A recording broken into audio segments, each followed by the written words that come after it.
回は堺菊森森武伝和式切り付け筋引き包丁、こちらの包丁を本刃付け加工、新品の洋包丁和包丁ともに出荷の際に刃が欠けにくくするために仮刃状態で出荷されるんです。洋包丁だと刃の角度が鈍角になっており、本来の包丁の切れ味ではないんです。全く切れないわけではないんですが、こんな感じで普通には切れます。メーカーがかけにくい状態で刃をつけてあるんで、本刃付けしてないからダメだっていうことはないです。刃がかけにくく、一般家庭だと十分な切れ味です。切れなくなったら研ぎに出してもらっても OK。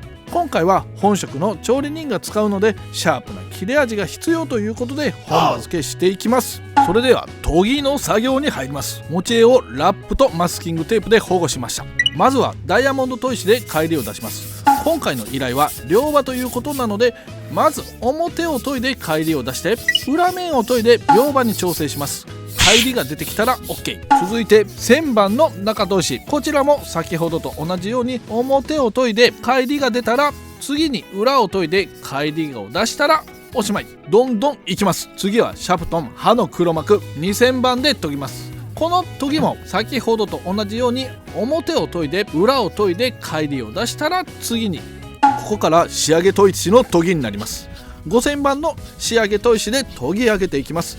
1000番から5000番に砥石の番手を飛ばしすぎではないかといったコメントいただきますが、番手が離れている分仕上げ砥石で研ぐ時間が長くなるだけなので特に問題なし。こちらも同じように表を研いで裏を研いでいきます。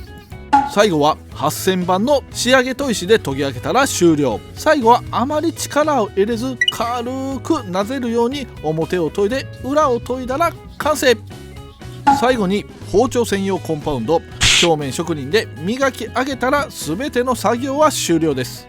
今回は堺菊森和式筋引き包丁の本刃付けでした。両刃のご依頼だったので両刃に仕上げております。お好みで片刃よりや左利き用にも刃付けすることができますよ。本刃付けしたので最初の仮刃の状態と比べると切れ味が格段に違います。かなり滑らかになりました。食器専門店山根では新品の包丁を購入していただくと洋包丁なら無料で本刃付けできます。